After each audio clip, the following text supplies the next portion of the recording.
Generative AI is one of the biggest advancements in the world of artificial intelligence because of its ability to create something new.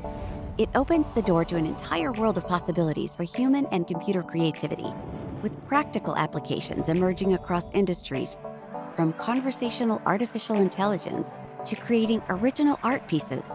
AWS DeepComposer gives developers a fun and creative way to get started with machine learning through an ML-enabled keyboard, as well as educational tutorials and learning capsules about generative AI, including generative adversarial networks, autoregressive algorithms, and transformers.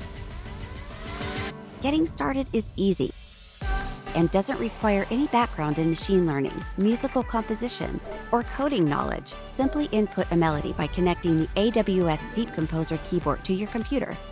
Play the virtual keyboard in the AWS DeepComposer console, or choose from the available input melodies.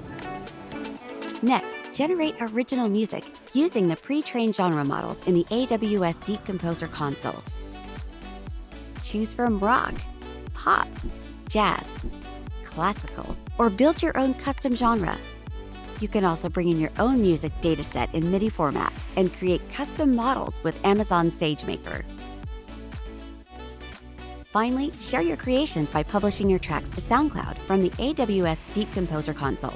To help you with your compositions, use the DeepComposer learning capsules provided in the AWS console.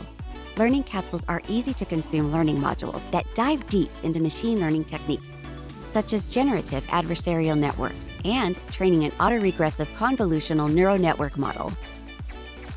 The AWS DeepComposer keyboard provides a hands-on way to get creative with machine learning.